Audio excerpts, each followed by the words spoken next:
ಸ್ಪರ್ಧಾತ್ಮಕ ಪರೀಕ್ಷೆಗಳಲ್ಲಿ ಗೆಲುವು ಬೇಕಾ? ಹಾಗಾದ್ರೆ ಕೇಳಿ ರಾಕುಂಪಿ ಫೌಂಡೇಶನ್ ಮತ್ತು ರಾಯಣ್ಣ ಶಿಕ್ಷಣ ಸಂಸ್ಥೆಯ ಧನುಷ್ ಕೋಚಿಂಗ್ ಕ್ಲಾಸಸ್. ಇಲ್ಲಿ ನಿಮ್ಗೆ ಸ್ಪರ್ಧಾತ್ಮಕ ಪರೀಕ್ಷೆಗಳಾದ ಸೈನಿಕ, ಕಿತ್ತೂರು, ನವೋದಯ, ಆರ್ಎಂಎಸ್, ಮೊರಾರ್ಜಿ ವಿಶೇಷ ಹಾಗೂ ವ್ಯವಸ್ಥಿತ ತರಬೇತಿ ನೀಡಲಾಗುತ್ತದೆ. 3, 4, 5 ತರಗತಿಗೆ ಗಣಿತ, ಇಂಗ್ಲಿಷ್, ಐಕ್ಯೂ ಮತ್ತು ಜಿಕೆಗೆ ವ್ಯವಸ್ಥಿತ ತರಬೇತಿ ಕೊಡಲಾಗುತ್ತದೆ.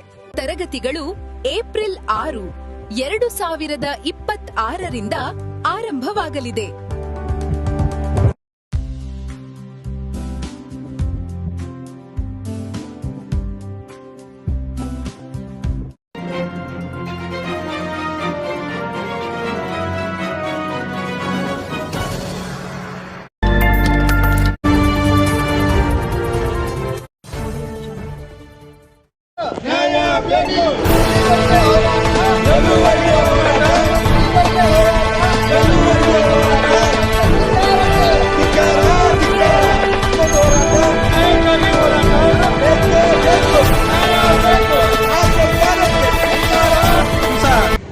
ರಾಜ್ಯ ಸರ್ಕಾರದ ಬಜೆಟ್ನಲ್ಲಿ ವಿಕಲಚೇತನನ್ನು ಕಡೆಗಣಿಸಿದ್ದಕ್ಕಾಗಿ ಇವತ್ತಿನ ದಿವಸ ನಾವು ರಾಜ್ಯ ಸರ್ಕಾರದ ಬಜೆಟ್ನಲ್ಲಿ ವಿಶೇಷ ಚೇತನರಿಗೆ ಮಾಸಾಚರಣೆಯನ್ನು ಹೆಚ್ಚಳ ಮಾಡಲೆಂದು ಒಂದು ಮನವಿಯನ್ನು ಸಲ್ಲಿಸಕ್ಕೆ ಬಂದಿದ್ದೀವಿ.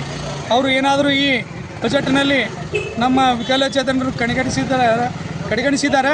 ಆದರೆ ಆ ಬಜೆಟ್ನಲ್ಲಿ ಸೇರಿಸ್ಕೊಂಡು ಮಾಡಿದ್ರೆ ಒಳ್ಳೆಯದಾಯಿತು. ಇಲ್ಲದೆ ಹೋದಲ್ಲಿ ರಾಜ್ಯಾದ್ಯಂತ ನಮ್ಮ ವಿಕಲಚೇತನರು ಸರ್ಕಾರದ ವಿರುದ್ಧ ಹೋರಾಟವನ್ನು ಮಾಡಬೇಕಾಗ್ತದೆ. ಇಲ್ಲ ಮತ್ತು 2028ಕ್ಕೆ ಸರ್ಕಾರಕ್ಕೆ ನಮ್ಮ ವಿಕಲಚೇತನರು ಸರಿಯಾದ ಉತ್ತರವನ್ನು ಕೊಡ್ತಾರಂತೇಳಿ ನನ್ನ ಮಾತುಗಳನ್ನು ಮುಗಿಸ್ತೀನಿ. ವಿನೋದ್ ಕೇಣ್, ಕರ್ನಾಟಕ ರಾಜ್ಯ ಅಂಗವಿಕಲರ ಹಾಗೂ ಪಾಲಕ ಜಿಲ್ಲಾಧ್ಯಕ್ಷ. ರಾಜ್ಯ ಸರ್ಕಾರ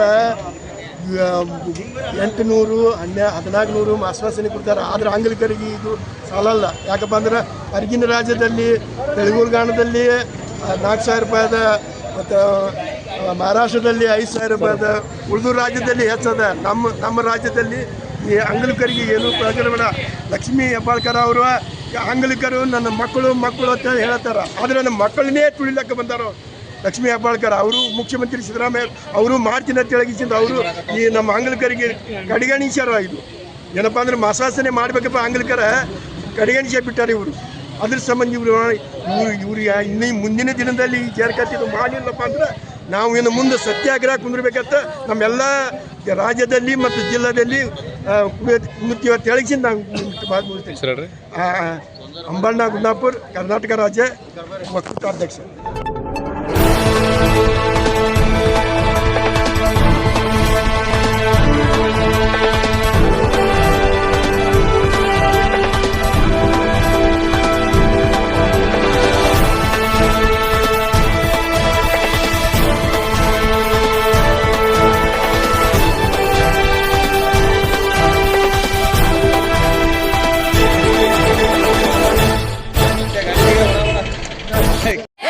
ಸ್ಪರ್ಧಾತ್ಮಕ ಪರೀಕ್ಷೆಗಳಲ್ಲಿ ಗೆಲುವು ಬೇಕಾ? ಹಾಗಾದ್ರೆ ಕೇಳಿ ರಾಕುಂಪಿ ಫೌಂಡೇಶನ್ ಮತ್ತು ರಾಯಣ್ಣ ಶಿಕ್ಷಣ ಸಂಸ್ಥೆಯ ಧನುಷ್ ಕೋಚಿಂಗ್ ಕ್ಲಾಸಸ್. ಇಲ್ಲಿ ನಿಮ್ಗೆ ಸ್ಪರ್ಧಾತ್ಮಕ ಪರೀಕ್ಷೆಗಳಾದ ಸೈನಿಕ, ಕಿತ್ತೂರು, ನವೋದಯ, ಆರ್ಎಂಎಸ್, ಮೊರಾರ್ಜಿ ವಿಶೇಷ ಹಾಗೂ ವ್ಯವಸ್ಥಿತ ತರಬೇತಿ ನೀಡಲಾಗುತ್ತದೆ. 3, 4, 5 ತರಗತಿಗೆ ಗಣಿತ, ಇಂಗ್ಲಿಷ್, ಐಕ್ಯೂ ಮತ್ತು ಜಿಕೆಗೆ ವ್ಯವಸ್ಥಿತ ತರಬೇತಿ ಕೊಡಲಾಗುತ್ತದೆ. ತರಗತಿಗಳು ಏಪ್ರಿಲ್ 6, 2026ರಿಂದ ಆರಂಭವಾಗಲಿದೆ.